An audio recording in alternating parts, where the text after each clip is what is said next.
Hi മക്കളെ, ബാബു സാറാണ്. നിങ്ങളിനി അടുത്ത വർഷം 10ാം ക്ലാസ്സിൽ പഠിക്കാൻ പോകുന്ന പുതിയ സിലബസാണ്. ഒരുപാട് കുട്ടികളെ സംബന്ധിച്ചിടത്തോളം ഒരുപാട് ആശങ്കകളാണ്. സർ, അടുത്ത വർഷത്തെ സിലബസ് ഹിന്ദി കഠിനമാകുമോ, പ്രയാസപ്പെടുത്തുമോ, മാർക്ക് കുറഞ്ഞു പോകുമോ, ഞങ്ങളെ ഫുൾ A+ കിട്ടുന്നതിൽ തടസ്സമായി മാറുകയോ എന്നൊക്കെ ഒരുപാട് കുട്ടികൾ എഴുതി ചോദിക്കുന്നുണ്ട്. മക്കളെ, നമ്മളെ സംബന്ധിച്ചോളം മനസ്സിലാക്കേണ്ടത് അടുത്ത വർഷത്തെ പുസ്തകം എന്ന് പറഞ്ഞാൽ വളരെ ഫോർവേഡായിട്ടുള്ള കാര്യങ്ങൾ ഉൾക്കൊള്ളിച്ചുകൊണ്ടാണ് നമ്മുടെ പാഠങ്ങൾ വന്നിരിക്കുന്നത്. പരമ്പരാഗതമായ രീതിയിലുള്ള കഥകളിൽ നിന്നും കവിതകളിൽ നിന്നും ലേഖനങ്ങളിൽ നിന്നൊക്കെ വ്യത്യസ്തമായി എഴുത്തുകളുടെ ഒരു പുതിയ ലോകത്തിലൂടെയാണ് നമ്മുടെ പുതിയ സിലബസുകൾ സഞ്ചരിക്കുന്നത്, പ്രത്യേകിച്ച് ഹിന്ദി. അപ്പോൾ അതുകൊണ്ട് നമുക്ക് പഠിക്കാനുള്ള പാഠഭാഗങ്ങൾ വളരെയധികം ശ്രദ്ധയോടുകൂടി ഓരോ കഥയും നമ്മൾ വായിച്ചു കഴിഞ്ഞാൽ അതിൽ നിന്ന് കാര്യങ്ങൾ മനസ്സിലാവുക എന്നതിനേക്കാളപ്പുറം കഥകളും കവിതകളുമൊക്കെ വായിച്ചു കഴിഞ്ഞ ശേഷം നമ്മുടെ ചിന്താലോകങ്ങളിലൂടെ ഒരു യാത്ര പോകുമ്പോൾ മാത്രമാണ് കവി ഉദ്ദേശിച്ച ലക്ഷ്യത്തിലേക്ക് നമുക്ക് എത്തിച്ചേരാൻ കഴിയുക. അതുകൊണ്ട് തന്നെ കാര്യങ്ങൾ ഡയറക്റ്റായിട്ട് മനസ്സിലാവുക എന്നതിനേക്കാൾ ഉപരി വിദ്യാർത്ഥിയുടെ ചിന്താശക്തിയെ വർദ്ധിപ്പിക്കുന്ന രീതിയിലുള്ള പുതിയ രീതിയിലുള്ള രചനകളാണ് നമുക്ക് പാഠഭാഗങ്ങൾക്ക് ഉൾപ്പെടുത്തിയിരിക്കുന്നത്. അതുകൊണ്ട് തന്നെ കൃത്യമായിട്ട് ഹിന്ദിയിൽ ക്ലാസ്സുകൾ കൃത്യമായി അറ്റൻഡ് ചെയ്ത് പഠിക്കാത്തൊരു കുട്ടിയെ സംബന്ധിച്ചിടത്തോളം റിസൾട്ടുകൾ വലിയ പ്രയാസങ്ങൾ ഉണ്ടാക്കും. എന്നാൽ നമ്മൾ ഹിന്ദിയിൽ ബേസിക്കായ കാര്യങ്ങൾ മുതൽ എങ്ങനെ പഠിക്കണം, എങ്ങനെ പഠിച്ചു തുടങ്ങണം എന്നുള്ള കാര്യങ്ങളൊക്കെ കൃത്യമായി മനസ്സിലാക്കി മുന്നോട്ട് പോകുന്ന വിദ്യാർത്ഥിയെ സംബന്ധിച്ചോളം യാതൊരു പ്രയാസവും ഉണ്ടാവില്ല. നമ്മൾ മക്കളെ പഠിക്കേണ്ടത് ഈ വർഷം നമ്മൾ പഠിക്കാനുള്ള പാഠഭാഗങ്ങളെക്കുറിച്ച് നമ്മൾ നോക്കുമ്പോൾ നമുക്ക് ലഘുകഥ പഠിക്കാനുണ്ട്. ലഘുകഥ എന്ന് പറഞ്ഞാൽ ഷോർട്ട് സ്റ്റോറിയാണ്, ചെറുകഥ എന്ന് മലയാളത്തിൽ നമ്മൾ പറയും.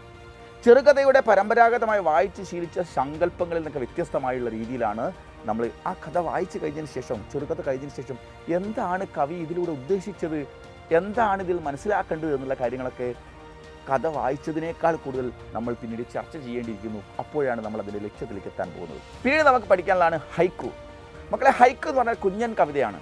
അതായത് ജാപ്പനീസ് ഒരു രചനാ സ്റ്റൈലാണത് ഹൈക്കു എന്നുള്ളത്. ഇപ്പോൾ ഇന്ത്യയിലെ മറ്റെല്ലാ ഭാഗത്തുമുള്ള ലോകത്തുള്ള മറ്റെല്ലാ ഭാഷകളിലും തന്നെ ഹൈക്കു ചെയ്ത് തുടങ്ങുന്നുണ്ട്.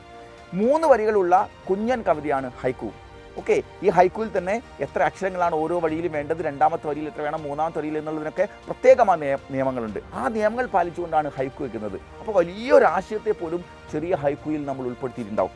പിന്നീട് നമ്മൾ പഠിക്കാനുള്ള യാത്രാവൃത്താണ്. യാത്രാവിവരണം പഠിക്കാനുണ്ട്. കവിത പഠിക്കാൻ 4 കവിത നിങ്ങൾ പഠിക്കാനുണ്ട്. കവിത എന്ന് പറഞ്ഞാൽ ഏറ്റവും ആധുനിക രീതിയിലുള്ള കവിതകളാണ് നമുക്ക് പഠിക്കാനുള്ളത്. പിന്നെ നമുക്ക് കഹാനി പഠിക്കാനുണ്ട്. 2 കഹാനികൾ പഠിക്കാനുണ്ട്. സംസ്മരൺ ഓർമ്മക്കുറിപ്പുണ്ട്.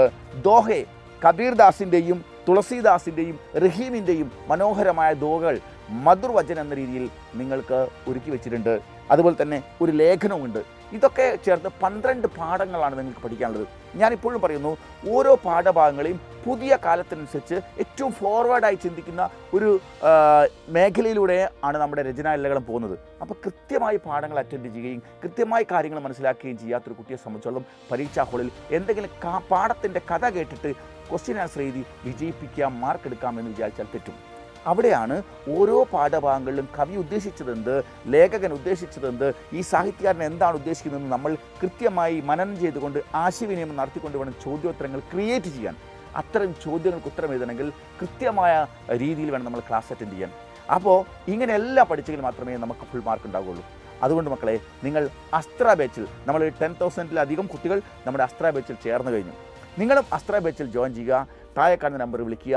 ഓരോ പാഠഭാഗങ്ങളെ കൃത്യമായി വിശകലനം ചെയ്തുകൊണ്ട് നിങ്ങളെ ബേസിക് ക്ലാസ് മുതൽ നിങ്ങൾക്ക് എഴുതാനും വായിക്കാനും പോലും ഹിന്ദി അറിയില്ലെങ്കിൽ അതുകൂടെ പഠിപ്പിച്ചുകൊണ്ടാണ് നിങ്ങളെ ഫുൾ A+ എത്തിക്കുന്നത്. അതുകൊണ്ട് ഒട്ടും അടിക്കേണ്ട, എത്രയും പെട്ടെന്ന് അസ്ത്ര ബാച്ചിൽ ജോയിൻ ചെയ്യുക. നമുക്ക് ബാച്ചിൽ കാണാം. ബൈ.